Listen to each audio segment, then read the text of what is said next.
Un gusto seguir con ustedes en nuestras pláticas, charlas, lectura, lo que le quieran llamar, del libro Las Doctrinas Secretas de Jesús de Herbert Spencer Lewis.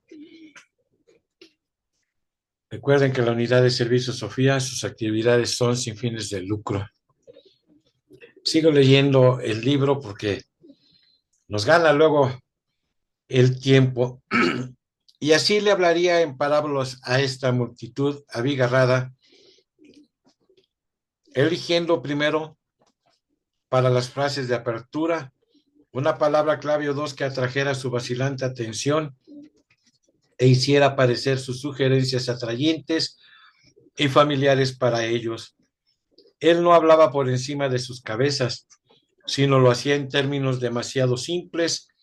pues él creaba aún en las mentes de los grandes y educados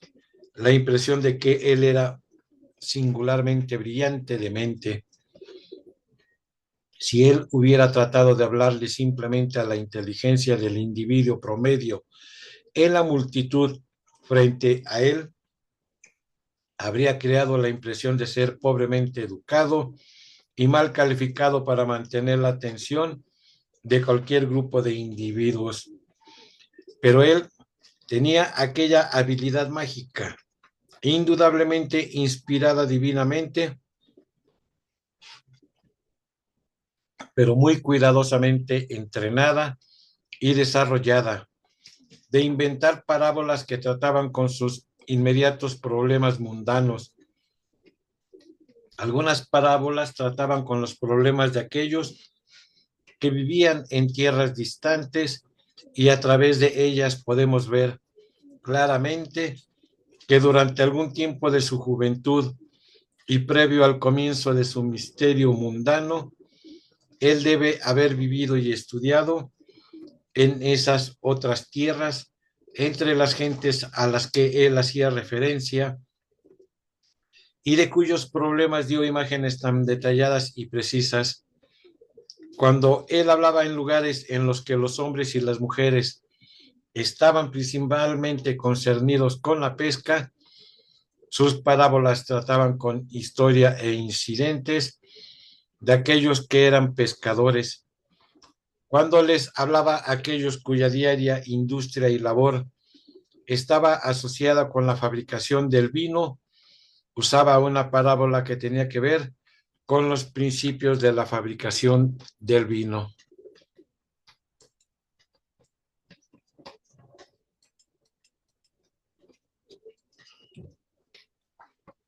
Cuando recordamos que el idioma que él usó también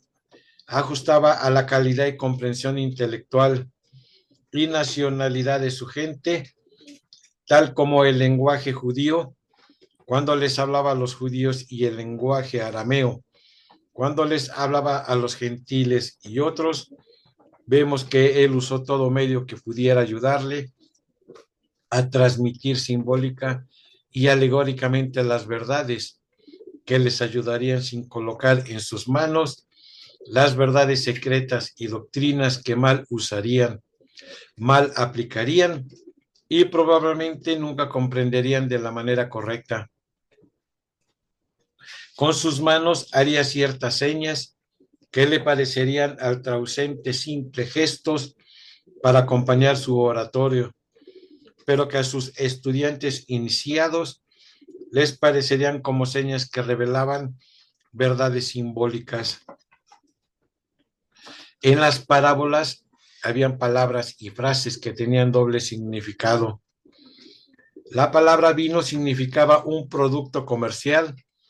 para los viticultores y los vinateros, pero para los iniciados tenía el significado que siempre ha tenido en los misterios y en las enseñanzas sagradas del lado espiritual del hombre. Cuando hablaba del pescador y se refería a las redes y a las roturas en ellas que deberían ser reparadas, transmitía dos diferentes ideas a las dos clases de oyentes,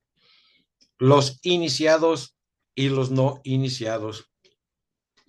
Desgraciadamente, en las traducciones de los escritos de los apóstoles, los traductores en tiempos modernos han cometido muchos errores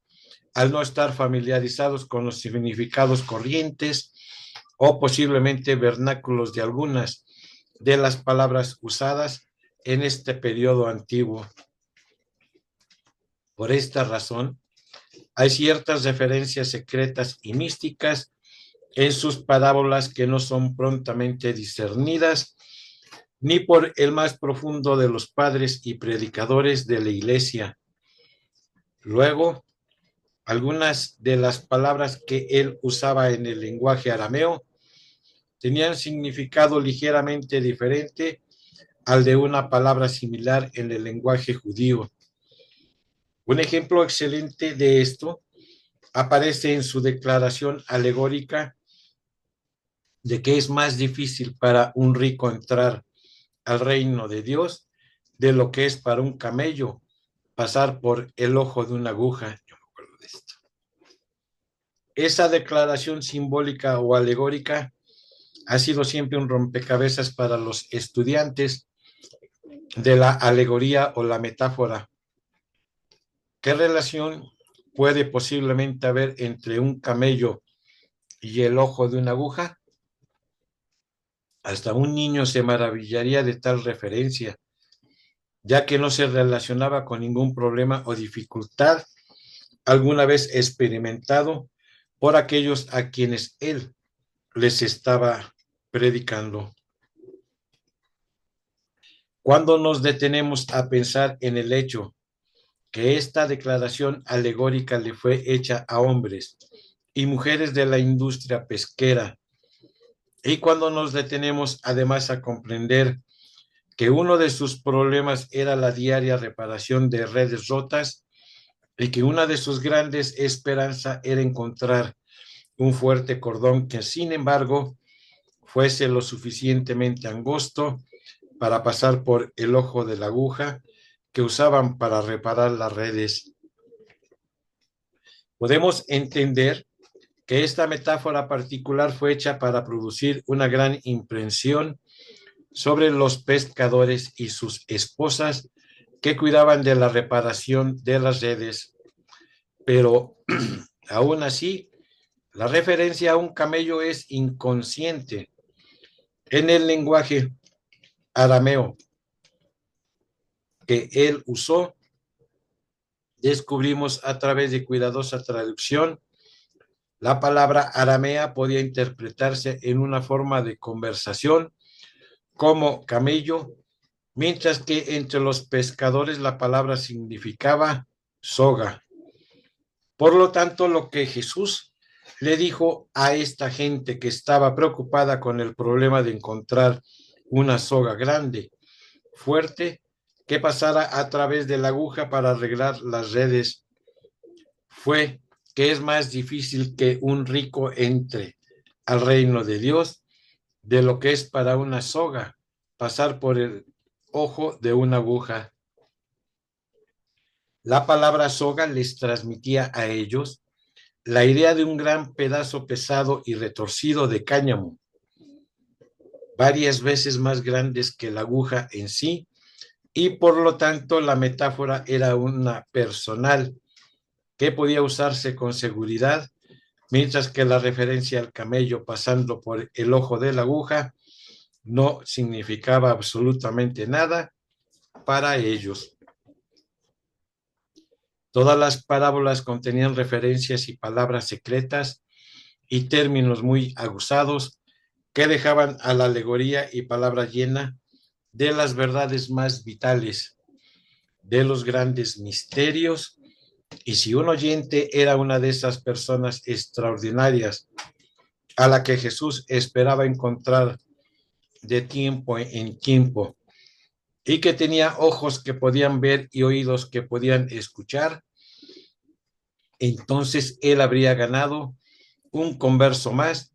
o por lo menos haber puesto una mente más pensante sobre el sendero correcto. Aún su alegoría acerca del derramar las semillas a la tierra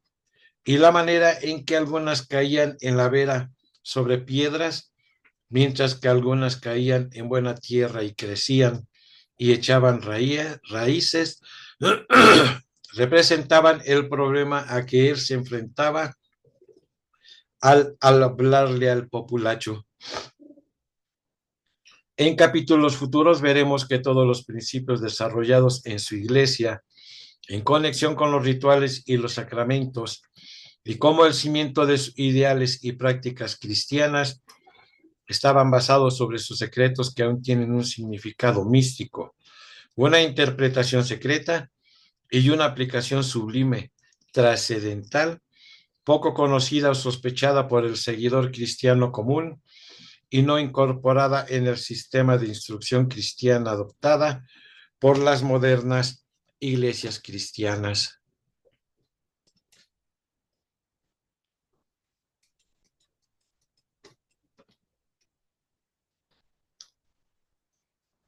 Al estudiar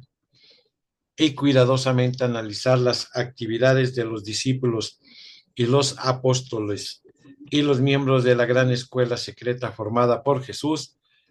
encontramos que mientras que cada uno de ellos estaba comprometido a dar su vida en cumplimiento de una gran misión, y a cada uno se le había dado una autoridad y poder especial. La misión asignada no era la misma en todos los casos. La misión de Jesús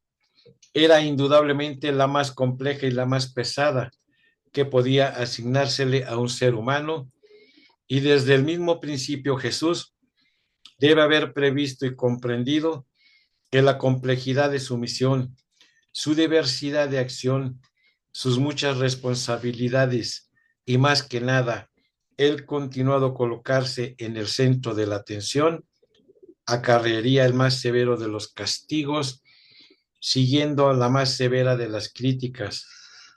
Nunca en la historia del desarrollo de la civilización ha asumido tan voluntariamente un hombre una misión tan grande en la vida. Jesús la tomó, pese a que había sido preordenada. Él sabía que no podía rehusar, por lo tanto no lo hizo, porque era su deber divino y la única razón por la cual la palabra de Dios fue hecha carne, y para que su alma y conciencia fueran encarnadas en la tierra. No podemos imaginar con todas nuestras capacidades humanas de inventar, imaginar todo evento posible de la acción humana. ¿Qué habría ocurrido en el proceso de la civilización terrena y el adelanto del crecimiento espiritual del hombre sobre la tierra si Jesús, al llegar a su mayoría y dándose cuenta de lo que yacía ante él, hubiera rehusado participar en aquella ceremonia de bautismo o en el río Jordán, cuando el Espíritu Santo descendió sobre él y se convirtió en el Salvador del hombre, el Redentor y aquel que había de llevar todos los pecados del hombre y ser sacrificado por la salvación del hombre. Pero descubrimos que al llevar a cabo el trabajo de su escuela, él no puso sobre los hombros y los hombres o dentro de la conciencia de ninguno de sus discípulos o apóstoles todas las responsabilidades, todos los detalles de la misión que él en sí había tomado. Probablemente él se dio cuenta que ningún ser humano individual fuera de sí mismo, singular y divinamente nacido para ello, podía tomar posición en la vida, pero él también probablemente comprendió que la mayor eficiencia de los mayores resultados y la realización más perfecta de los pasos necesarios para traer al reino de los cielos sobre la tierra se cumplirían después de su crucifixión al dividir sus propias responsabilidades, sus propias facetas de trabajo misionero y sus propios esfuerzos entre los 120 y haciendo a cada discípulo o trabajador un especialista en uno o dos requisitos o necesidades particulares. Parece, por lo tanto, que él dividió su propio programa de actividades terrenas en 12 secciones y seleccionó a 10 de los discípulos y estudiantes para cada una de estas 12 clasificaciones. En otras palabras, en cada clasificación de actividades especializadas habrían precisamente 10 hombres o mujeres. Esto le daría a él el número justo de 120 trabajadores. A la cabeza de cada clasificación, él colocó a uno de los apóstoles como, digamos, presidente o consejero en jefe. Esto le dio a él los 12 apóstoles especiales, que también constituían su inmediata junta de consulta o grupo de consejeros íntimos. Algunos de estos trabajadores fueron enviados al campo y a países extranjeros al comienzo del gran plan, pues el trabajo que tenían que hacer no requería el mismo largo de preparación y estudio en la escuela secreta que era necesario para otros. Algunos de estos 120 trabajadores para siempre permanecerían desconocidos como partes especiales de su gran plan. De hecho, a alguno de ellos se les hizo jurar tal absoluto secreto y aún tan gran secreto de detalle que nunca se les vio cerca de él a lo largo de su completo ministerio.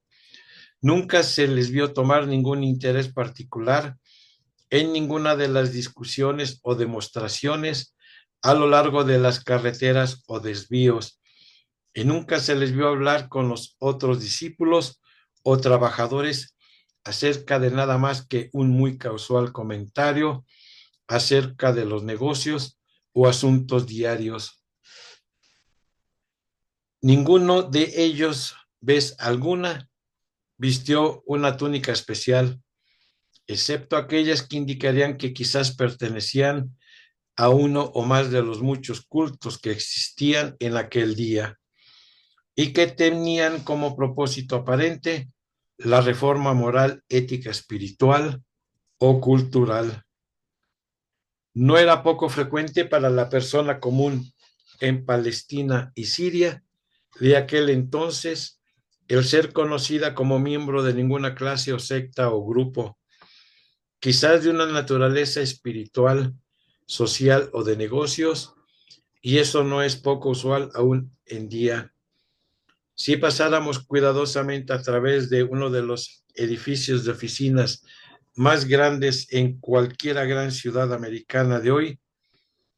recibiríamos respuestas completas a nuestras preguntas.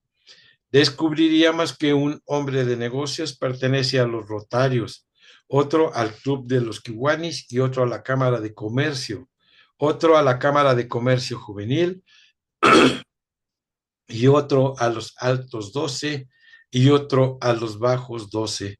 o a esto o aquello, incluyendo las organizaciones místicas tales como los Rosacruces. De hecho, uno de los problemas que enfrentó Jesús fue el análisis de estos varios cultos y organizaciones al comienzo de sus años de preparación. Él tenía que saber primero de todo qué representaban o alegaban apoyar cada una de las sectas o cultos. Él luego se tuvo que familiarizar con algunos de sus modos secretos de trabajar, sus medios secretos de identificación y cualesquiera motivos o planes secretos o ulteriores que pudiera tener en mente. Encontramos a Jesús haciendo muchas referencias a esta multiplicidad de intereses personales, privados y secretos, y él tenía que pasarle esta información a sus discípulos. Por otra parte, muchos de sus apóstoles, discípulos y trabajadores no habían jurado tal secreto, excepto, quizás, en cuanto a la misión verdadera que tenían en mente, pero podían juntarse con él o ser vistos hablando con él o uniéndose a las filas de sus otros seguidores en cualquier gran reunión al aire libre o efectuación de un milagro.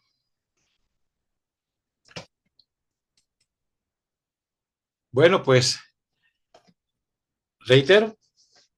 interesantísimo todo lo que estamos leyendo y escuchando. Y sigo diciendo, reflexionen sobre esto. Quítense el dogma religioso y filosófico, escuchen lo que se está leyendo y después saquen sus conclusiones. Así es esto. Mi nombre es Eloy Bertelli, su servidor. Hasta la siguiente cápsula. Gracias.